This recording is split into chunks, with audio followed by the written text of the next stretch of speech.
যেমন আমরা সচক্ষে দেখবো, তার জন্য এখানে আনা। তো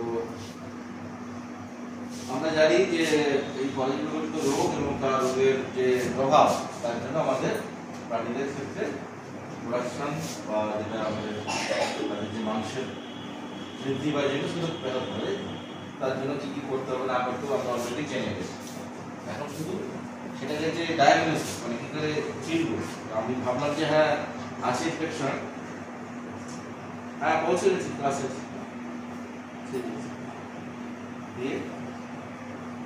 এগুলো ডায়াগনোসিস আমাদের বলে না, আমাদের যদি জ্বর জারি হয় তখন ডাক্তার এসে যাই, আমাদের ব্লাড নিতে হবে।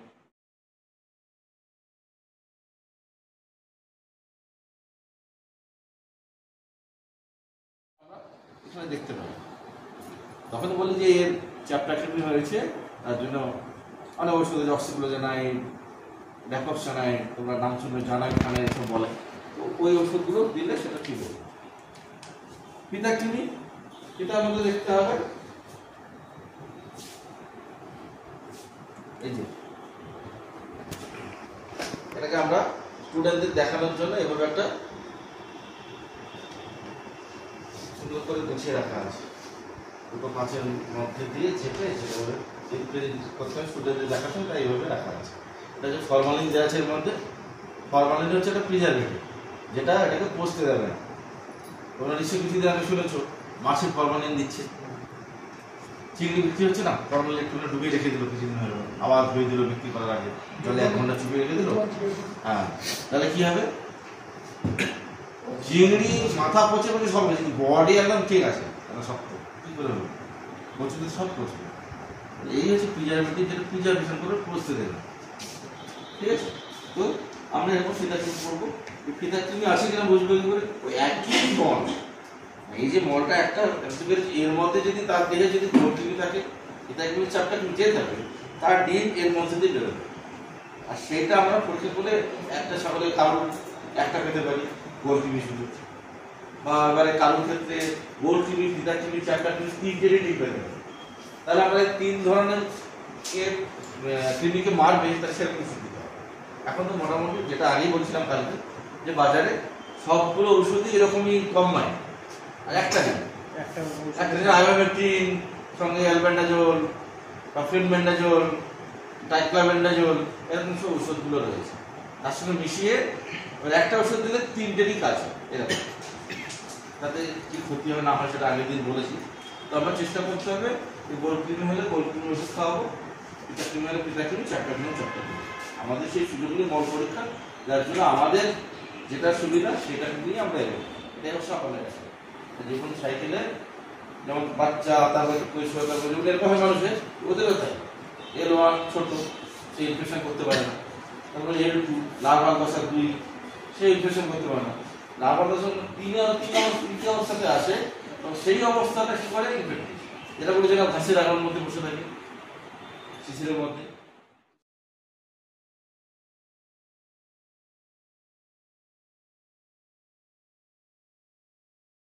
এটা হচ্ছে এটা একটা দশা, যেটা হচ্ছে বলা হয় হাইড্রাটিক সিস্ট। এর যে প্যারাসাইটটা পরজীবীটা তার নাম হচ্ছে ইকাইনাকক্কাস, যেটা কিনা কুকুরের, মানুষের এদের হয়। বলছিল কি করে হয়, প্রশ্ন আসতে পারে, বললেন যে হয়তো এটা হবে কি করে। এই যে বলছিলাম না যে অলিভারটেন মাইস, যেটা হচ্ছে ঘাসের সঙ্গে খেলে তবে হবে, কিছু কিছু ক্ষেত্রে মনিজার ক্ষেত্রে ও হচ্ছে মধ্যস্থতার কাজ করে। আর এই ইকাইনাকক্কাস, তারপর হচ্ছে টিনিয়াসোনিয়াম, এই ধরনের প্যারাসাইট পরজীবীগুলো ছাগল, গরু, ভেড়া, এইগুলো হচ্ছে মধ্যস্থতা, মানে ইন্টারমিডিয়েট হোস্ট, ঠিক আছে।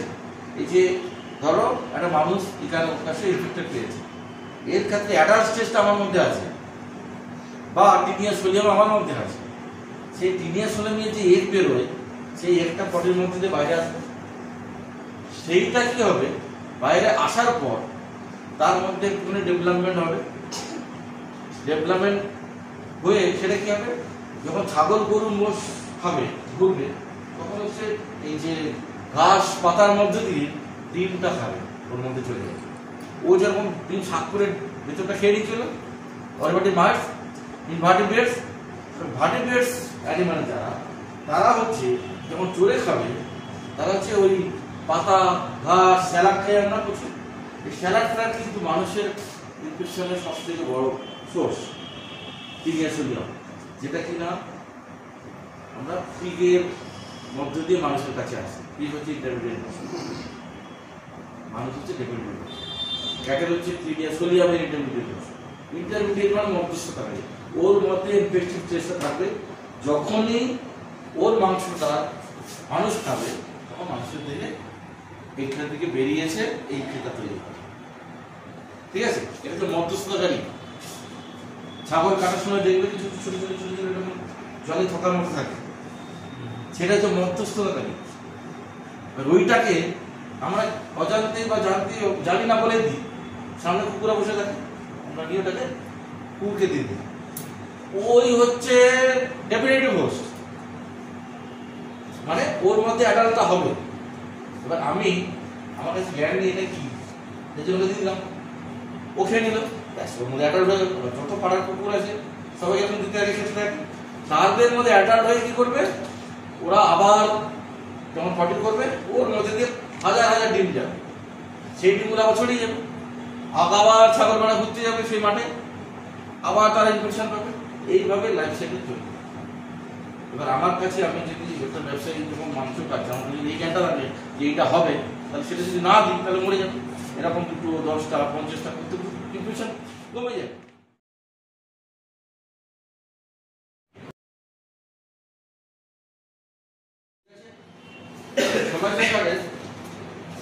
এটা অ্যানিমিক স্কোর, মানে তার রক্তের পরিমাণ কেমন রয়েছে সেটা হচ্ছে, রক্ত যখন কমতে থাকে তো অ্যানিমিক হয়ে যায়, ওটা রক্তাল্পতা দেখা যায়। কখনো যেহেতু আমাদের এখানে গোল কৃমির ক্ষেত্রে হিমোপ্লাস কন্ট্রোলটা সব থেকে বেশি ক্ষতিকারক, যেটা কিনা রক্ত খায়। এক একটা কৃমি সারাদিনে 0.05 ml রক্ত, হাজার আছে, কত এমএল প্রতিদিন নষ্ট হয়ে যাবে, এরকম দিনের পর দিন হতে থাকে, তাহলে তো মরে যাবে। তো সেই জায়গায় সেটাকে খুব সহজেই নির্ধারণ করার জন্য একটা কার্ড করা, যেটা ফার্মাসে কার্ড করা, এটা একটা কার্ড, এটা একটা কার্ড, কীভাবে করতে হবে একটা প্রসিডিউর দিয়েছে। সে নিচটাকে দুটো উপরের আঙুল আর বুড়ো আঙুলগুলি চাপলে এখানে বেরিয়ে আসবে, সেটাকে দিতে পড়ে যাবে। তার 5টা স্কোর দেওয়া আছে, 1 2 3 4 5। এই 5টা কার্ডের মধ্যে 1 2 3, 1 2 কে বলছে ট্রিটমেন্ট দিতে হবে, উপরে দেবো, উপরেরটা 1 2 কে যদি থাকে তাহলে তাকে ট্রিটমেন্ট দিতে হবে না।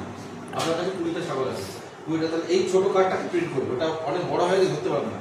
ওইটা একই জিনিস, ওটা এইটাকে ছোট তোমার হাতে ধরা যাবে, 2 ইঞ্চ বাই 4 ইঞ্চ বা 6 ইঞ্চ এরকম সাইজের প্রিন্টটা করে ল্যামিনেট করবে, তাহলে হাতে ধরতে বেশ সুবিধা হবে।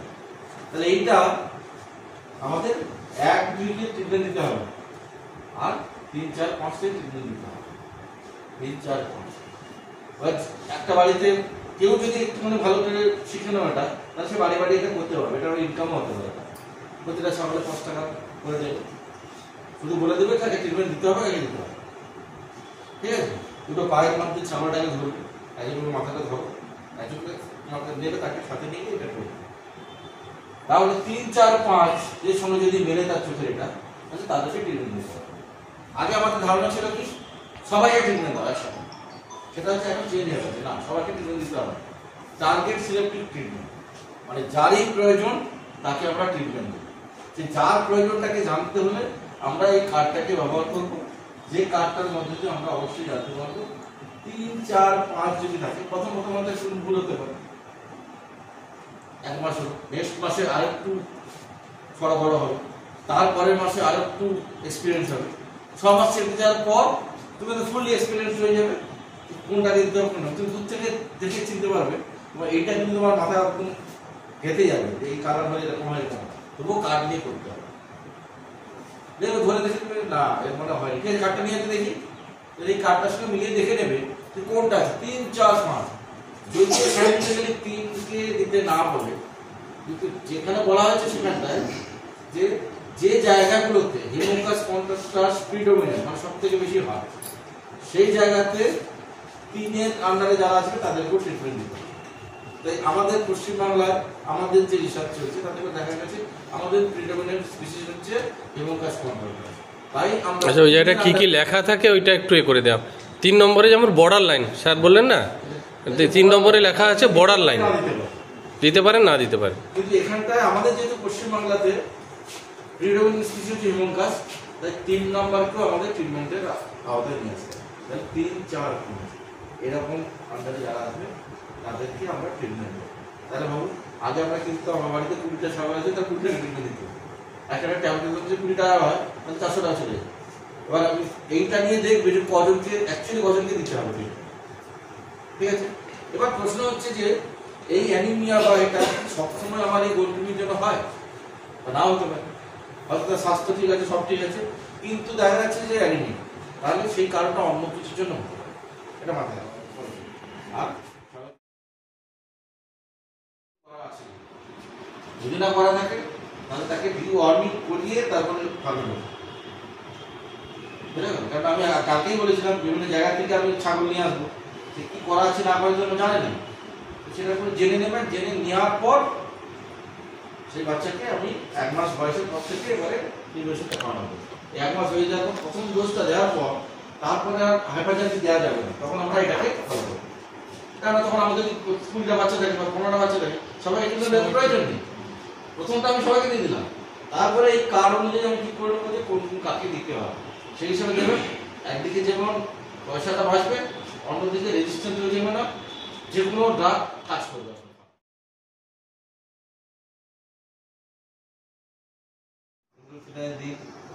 এগুলো করবেন, দেখবেন আগের যে অবস্থায় ছিল আপনার ফার্ম এখানে ফিরে যাওয়ার পর দেখবেন আপনার নিজের থেকে কতটা চেঞ্জ হয়ে গেছে সেটা আমরা নিজেরাই বুঝতে পারবো। আর সেখান থেকে নিজেদের যখন আমরা এটাকে প্রোটেক্ট করতে পারবো অটোমেটিক্যালি আমার গ্রোথ কিন্তু বাড়তে হবে। ডিম হোক, এবার অনেকে প্রশ্ন আছে না ডিম ভেঙে দেয় খেয়ে নেয়, এই সব হয়, অনেক সময় ক্যালসিয়ামের অভাবও হয়, কিছু প্যারাসাইটিক হয়, প্যারাসাইটটা খুব কম হয়, ক্যালসিয়ামের অভাবে এটা বেশি হয়। সেই জন্য ওই জন্য মুরগি পালনের সময় জলের সঙ্গে ক্যালসিয়াম ভিটামিন এগুলো দিতে হয়। শুধু ডিম করতে হবে না, মাথা মাংস করতে হবে না, আপনাকে খরচা করতে হবে। আপনাকে 50টা মুরগি আছে, একটা মুরগি পয়সা খরচা করুন, একটা মুরগি তো 700 টাকা, সে 700 টাকাটা খরচা করুন, সেটা করবেন না শুধু দাও দাও করতে হবে নাকি, এটা হবে। এটা আপনাকে মেনে নিতে হবে ইকোনমিক্স, কত খরচা করলাম কত ইনকাম, এইটাই আমি খরচা দিয়ে জিরো, সব জিরো, জল zero, medicine zero, treatment zero, doctor zero, সব জিরো না বলে ডাক্তার। আর এখানে এদিকে শুধু লাভ লাভ করতে হবে আপনার, এদিকে দিতে হবে। তো ম্যানেজমেন্টের জন্য 100 টাকা, ওষুধ ডাক্তার জন্য 200 টাকা, আমার নিজস্ব খাবারের জন্য 500 টাকা, এরকম খরচা করে দেখা গেল যে আমার একটা ফর্ম বের করার জন্য 5000 টাকা খরচা হয়েছে। এদিকে দেখবেন 75,000। আর এটা কি হচ্ছে 0, 25,000 টাকা। খুব বিশাল লাগে নাকি?